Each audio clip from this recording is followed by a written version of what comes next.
नमस्कार, प्रभात खबर में आपका स्वागत है। मैं हूं आपके साथ राजकमल। नीतीश सरकार द्वारा आज बजट पेश कर दिया गया है। बजट से बिहार वालों को कितना लाभ मिलेगा, इसका चुनाव पर कितना असर पड़ेगा, हम आम भाषा में आपको सब कुछ बताएंगे। हमारे साथ बातचीत करने के लिए न्यूज रूम में प्रभात खबर के पॉलिटिकल एडिटर मिथिलेश जी हैं। सबसे पहले आपका स्वागत है। धन्यवाद। आसान भाषा में बिहार के लोगों को बताइए कि आखिर इस बजट से बिहार के लोगों को कितना फायदा होगा। एक तो जान लीजिए कि ये बजट सत्र होता है हर एक साल की शुरुआत में फरवरी में। राज्य सरकार जिस तरह केंद्र सरकार अपना बजट पेश करती है, उसी तरह राज्य सरकार अपना बजट पेश करती है। उसी कड़ी में नीतीश सरकार ने, चूंकि यह चुनावी साल है, इस साल विधानसभा के चुनाव होने हैं, तो इसे आप चुनावी बजट आप कह सकते हैं, लेकिन ये रेगुलर और नियमित बजट है और बजट उन्होंने पेश किया है। और अब तक का सबसे बड़ा बजट का आकार 3,17,000 करोड़ से थोड़ा सा कम, मतलब कमोबेश 3,17,000 करोड़ रुपए का ये बजट पेश किया गया है। ये बिहार के लिए एक बड़ी बात है और एक विकास का जो बड़ा पैमाना है, उस हिसाब से एक मील का पत्थर आप कह सकते हैं। ये है बिहार का बजट। दोनों सदनों में, चूंकि बिहार में दो सदन है, बिहार विधानसभा और विधान परिषद, तो दोनों सदनों में वित्त मंत्री, जो उप मुख्यमंत्री भी हैं सम्राट चौधरी, उन्होंने इस बजट को पेश किया है। और इस बजट में कई खास बातें कही गई है, कई पैरामीटर तय किए गए हैं। अब जैसे सड़क का ले, महिलाओं के लिए ले ले, सबसे ज्यादा फोकस महिलाओं के लिए आधी आबादी को किया गया है। सबसे पहले हम महिलाओं को लेकर ही बात करते हैं कि महिलाओं को इस बजट से कितना लाभ होगा। महिलाओं को बजट से बहुत ही लाभ होगा। कामकाजी महिलाएं हों या फिर घर में काम करने वाली महिलाएं हैं, पुलिस में जो बहाल हैं, उन महिलाओं के लिए जैसे पिंक सिटी, पिंक बसें चलाई जाएंगी। उस बस में महिलाएं ही ड्राइवर भी होंगी, कंडक्टर भी होंगी और खलासी भी होंगी, महिलाएं ही होंगी। फिर आप पिंक टॉयलेट, जो एक बड़ी समस्या रही है शहरों में, तो पटना को के अलावा और दूसरे शहरों में भी पिंक टॉयलेट वगैरह बनाए जाएंगे। उसका भी जो रख रखाव महिलाएं ही देखेंगी। कामकाजी महिलाओं के लिए हॉस्टल बनाए जाएंगे। जो महिला सिपाही हैं, उनको थाना के आसपास ही रहने की जगह मुहैया कराई जाएगी। उसके लिए सरकार खुद किराए पे मकान लेकर उन महिला सिपाहियों को देगी। तो ये एक बड़े काम है। जैसे महिला हाट पटना में बनेगा, जितने भी तरह के हाट बनाए जाएंगे शहर राज्य के दूसरे इलाकों में भी, दूसरे शहरों में भी, तो उनके लिए महिलाओं के लिए जगह उसमें रिजर्व होगी। तो ये कुल मिला के महिलाओं पे ज्यादा फोकस किया गया है। अब सीधे हम लोग शिक्षा की बात करते हैं, क्योंकि सबसे बड़ा मुद्दा बिहार में शिक्षा है। युवाओं को कितना फायदा होगा, मतलब बिहार की शिक्षा को बजट से कितना फायदा होगा। शिक्षा पे देखिए, बिहार सरकार इस बजट का सबसे ज्यादा पैसा जो खर्च करेगी वो है शिक्षा पे। करीब 22,700 करोड़ रुपया स्कीम साइज में, और टोटल पैसे में आप देखेंगे तो करीब 60,000 करोड़, 60,000 करोड़ शिक्षा पे खर्च होगा। उसमें बजट को हम लोग ऐसे समझते हैं साधारण भाषा में, एक प्लान साइज, मतलब जिससे विकास के काम होंगे। एक होता है कि ओवरऑल खर्च, वो कुल मिला के 60,000 करोड़ शिक्षा पे खर्च होंगे। उसमें 22,700 करोड़ प्लान में। उसमें सरकार ने कहा है कि 358 प्रखंड, जो करीब 534 प्रखंडों में, 358 प्रखंडों में एक भी डिग्री कॉलेज नहीं है, तो इन सभी प्रखंडों में एक degree college, constituent degree college, वो प्राइवेट क्षेत्र में भी हो सकता है, सरकारी में भी हो सकता है। तो ये एक सबसे बड़ी बात है शिक्षा में कि एक हर एक ब्लॉक में एक डिग्री कॉलेज हो जाएगा। अब दूर नहीं जाना पड़ेगा, दूर नहीं जाना पड़ेगा। एक अनुमंडल में भी एक डिग्री कॉलेज होगा, रेफरल हॉस्पिटल वगैरह होंगे। तो ये इस तरह से बहुत सारे विद्यार्थियों को पढ़ाई के लिए जो सुविधा मिलेगी। स्कॉलरशिप जो है क्लास 1 to 10 का, उसके लिए पैसे दुगुने किए गए हैं। ये बड़ा मुद्दा है, एक बड़ा मुद्दा है। इससे लाभ भी होंगे, बच्चों को पढ़ाई में लाभ होगा, उससे अपनी किताब कॉपी जो भी जरूरत की चीजें होती है वो खरीदने में आसानी होगी। आवासीय सुविधा को लेकर भी कुछ ऐलान किया गया है छात्रों के लिए। जैसे हॉस्टल बनेंगे, हॉस्टल का अमाउंट, बजट का अमाउंट बढ़ाया गया है। कर्पूरी ठाकुर छात्रावास जो पिछड़ा का स्कूलों में है, SC/ST स्कूलों के लिए डॉक्टर अम्बेडकर छात्रावास है, तो उन सब का बजट का आकार बढ़ाया गया, संख्या भी बढ़ाई गई है। तो इससे हॉस्टल में बेड की संख्या बढ़ेगी और अधिक से अधिक बच्चे पढ़ पाएंगे। दूसरा सबसे बड़ा मुद्दा स्वास्थ्य है। स्वास्थ्य को लेकर सरकार की क्या रुख है। नहीं, स्वास्थ्य को लेकर सरकार पहले से भी चिंतित रही है। आप देखेंगे अभी मुख्यमंत्री ने अपनी प्रगति यात्रा में कमोबेश करीब 13-14 मेडिकल कॉलेजों की घोषणा हुई, जिसमें 5 से 6 तो 7 मेडिकल कॉलेज प्रगति यात्रा के दौरान ही हुई, और उसके लिए पैसे भी करीब 1600 करोड़ रुपए जारी भी किए गए। और इस बजट में भी सरकार ने कहा है कि वो निजी क्षेत्र में भी मेडिकल कॉलेज खोलने की अनुमति देगी, और सरकार के क्षेत्र में भी सरकार पीपीपी मोड में मेडिकल कॉलेज खोला जाएगा। तो इससे एक तो जिला स्तर पे भी बेहतर स्वास्थ्य सुविधाएं मिल पाएगी, दूसरा एमबीबीएस की सीटें जो है वो कम से कम मिनिमम तो 100 सीटें एक मेडिकल कॉलेज में होगी। तो आप कुल मिला के देखिए कि नए कितने संख्या में डॉक्टरों की संख्या बढ़ेगी, पास करने वाले डॉक्टर बनने वाले, और रेफरल अस्पताल हर एक अनुमंडल में भी खोले जाने की घोषणा इस बजट के भाषण में किया गया है। अब जाहिर सी बात है कि जब डॉक्टर निकलेंगे बिहार से तो बिहार में ही उनकी पोस्टिंग होगी, बिल्कुल हॉस्पिटल की संख्या बढ़ेगी, तो फिर लोग जहां आईजीआईएमएस या फिर पीएमसीएच की बात करें तो गांव देहात से लोग आते हैं और घंटों तक लाइन में लगे रहते हैं। वो भीड़ उधर ही कम हो जाएगी, वहां बेहतर डॉक्टर मिलेंगे, बड़ा मेडिकल कॉलेज अस्पताल होगा तो स्पेशलिस्ट डॉक्टर भी होंगे, सुविधाएं भी होंगी, पैरामेडिकल स्टाफ होंगे, टेस्ट और लैब वगैरह ऑपरेशन की सुविधाएं होंगी, तो राजधानी पे भीड़ कम होगी। पुल पुलिया सड़क को लेकर सरकार का क्या रुख है बजट में?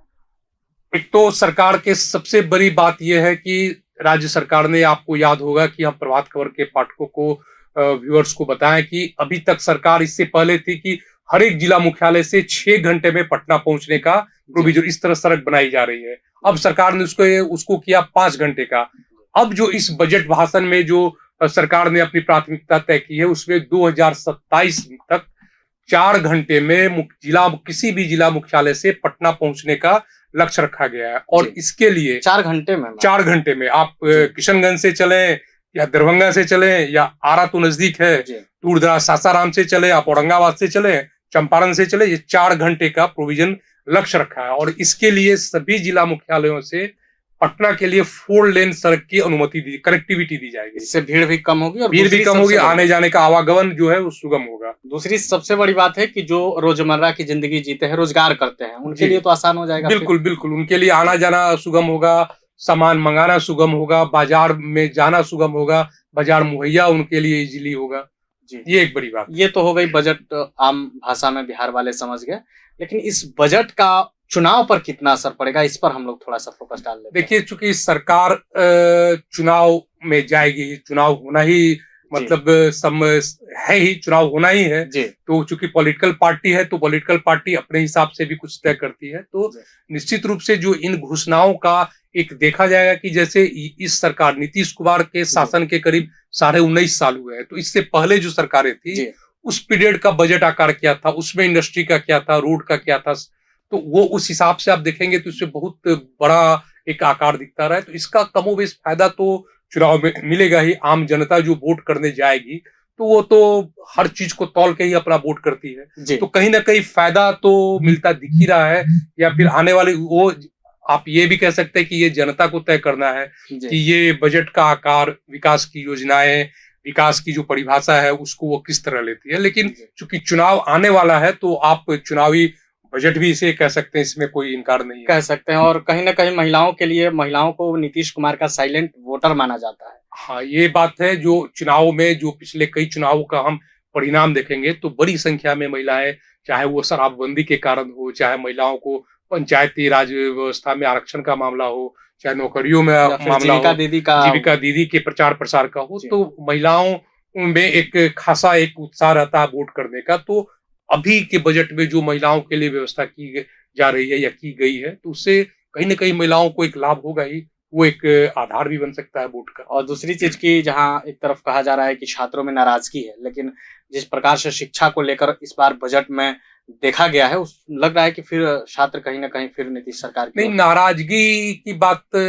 हम नहीं कह सकते, इसलिए कि चूंकि रेगुलर मोड में आप देखेंगे कि बीपीएससी की परीक्षाएं जो पहले की सरकारें थी उसमें 2-2 साल, 3-3 साल और नंबर ऑफ वैकेंसी बहुत कम होती थी। अब तो नंबर ऑफ वैकेंसीज भी, पोस्ट भी ज्यादा है और कमोबेश कंटिन्यू वैकेंसी आ रही है, पोस्टिंग होते होते तब तक। हाँ, इसी तरह आप रोजगार, ये शिक्षकों के मामले में देखें, एक पोस्टिंग खत्म हुई फिर दूसरे की तैयारी शुरू हो जा रही है। तो बहाली, युवाओं को रोजगार चाहिए तो उस दिशा में रोजगार और स्वरोजगार दोनों की दिशा में सरकार प्रयास कर रही है। और व्यापार करने वाले लोगों के लिए भी कहीं ना कहीं नीतीश सरकार की बिल्कुल कई सुविधाएं भी है उसमें, स्वरोजगार की व्यवस्था की गई है। बाजार समिति जो डिफंग हो गया था, तो 21 बाजार समिति का 1200 करोड़ रुपया उसके लिए प्रोविजन किया गया। बाजार समिति डेवलप होगा। महानगरों में जो दिल्ली, कलकत्ता, मुंबई, बेंगलोर, हैदराबाद, इन शहरों में केंद्र बनाया जा रहा है। वहां पे बाजार और प्रवासी जो मजदूर है, जो बाहर काम करने जाते हैं, उनका वो सुविधा मिलेगी, उनको रहने की, उनके इसको सर थोड़ा सा विस्तार से बताइए, क्योंकि बिहार कहा जाता है कि मजदूरों का प्रदेश है, लेकिन नीतीश सरकार ने उन मजदूरों के लिए भी खास सुविधा कर दिया, तो ये क्या है? एक तो जैसे बिहार में एक प्रवासी मजदूर केंद्र यहाँ भी है, और आप बिहार से बाहर जिन जिन शहरों में जो प्रमुख शहर हैं, हर एक जगह एक सेंटर बनाया जा रहा है। और इस बजट में भी प्रोविजन हुआ है कि जो वहां रहने वाले, मान लीजिए अगर कोई मुंबई में बिहार का लड़का है या मजदूर है, तो वो उस केंद्र में संपर्क करेंगे, और उनको रोजगार में कोई दिक्कत हो रही है तो वो उसका वो लाइनअप करवाएंगे और उनको सहूलियत दिलवाएंगे। तो एक ये है। दूसरा है कि कई तरह के निबंधन हो रहे हैं, उससे उनका लाभ, अगर कोई दुर्घटना हो जाती है तो बीमा का लाभ, दुर्घटना उनके परिजनों को लाभ ये मिलेगा।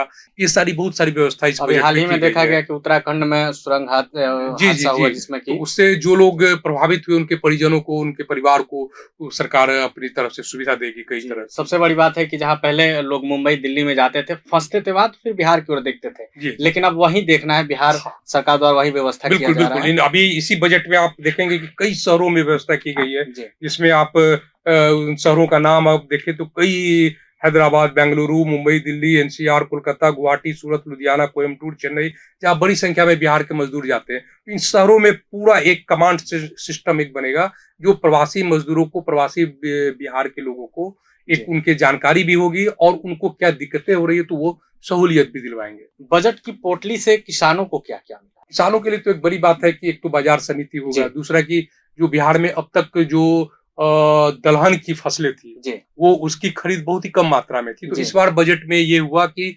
नेफेड के माध्यम से, जो केंद्र सरकार की एक संस्था है नेफेड को कहा गया कि आप किसान, बिहार के किसान का उड़द हो, अरहर हो, मूंग हो, उसकी खरीद करिए।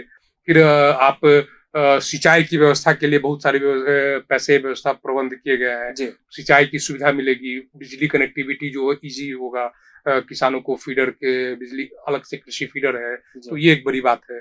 और कहीं ना कहीं देखा जा रहा था कि बिहार से धीरे धीरे अब दलहन और तिलहन की खेती ना के बराबर होने लगी थी, तो उसको अब बढ़ावा मिलेगा, उनकी खरीद होगी, उनके उत्पादन की खरीद होगी, उनके उत्पाद बाजार में जाएंगे तो वो लाभ मिलेगा। ये उस समय में होते हैं जब खेत परती होता है, तो अब कहीं ना कहीं किसानों का खेत परती नहीं रहेगा, उसमें किसान अब फसल उगाएंगे। एकदम बिल्कुल। तो आपने प्रभात खबर में हमारे साथ पॉलिटिकल एडिटर मिथिलेश जी के साथ आपने समझा बजट को बहुत आसानी से कि क्या क्या बिहार वालों को मिला, इसका कितना असर चुनाव पर पड़ेगा, महिलाओं को क्या मिला, छात्रों को क्या मिला, किसानों को क्या मिला, तो वहीं बिहार के कामकाजी लोगों के लिए क्या मिला। आपने तमाम चीजों को आसानी से समझा। आप अपनी राय कमेंट बॉक्स में रखिएगा। हमारे साथ बने रहने के लिए शुक्रिया। प्रभातखबर.com, विश्वास वही, रफ्तार नहीं।